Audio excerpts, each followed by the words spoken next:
வணக்க மக்களே, நாம் இப்போ மாணிக்கவாசல் திருக்கோயில் இருக்கும். இந்த கோயில் எங்கே இருக்குதுன்னு பார்த்தீங்கன்னா நம்ம திருவண்ணாமலையில் தாங்க இருக்குது. நீங்கள் கிரிவலம் போயிருந்தீங்கன்னா அந்த கிரிவல பாதையில் தாங்க இந்த கோயில் இருக்குது. அதாவது எங்கே இருக்குதுன்னு பார்த்தீங்கன்னா 5வது லிங்கத்திற்கும் 6வது லிங்கத்துக்கும் இடைப்பட்ட இடத்துல தான் அடியண்ணாமலைன்ற ஒரு கிராமத்தில் ஆதி அருணாச்சலேஸ்வரர் திருக்கோயிலுக்கு அருகாமையில் தான் இந்த மாணிக்கவாசல் திருக்கோயில் இருக்குது. இந்த அடியண்ணாமலை கோயில் பக்கத்திலே பார்த்தீங்கன்னா 4 வரில் ஒருவரான மாணிக்கவாசகருக்கு தனி கோவில் இருக்குது. அந்த கோயிலில் தான் பார்த்தீங்கன்னா மாணிக்கவாசகர் திருவெண்பாவை ஏற்றினார்.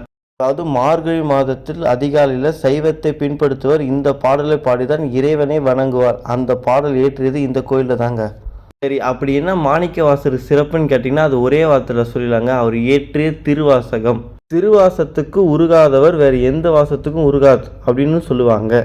திருவாசகத்தை வாசித்தால் எலும்பும் முருகும் என்று அதை மொழிபெயர்த்த ஜீவ் போப் சொல்லியிருக்காருங்க.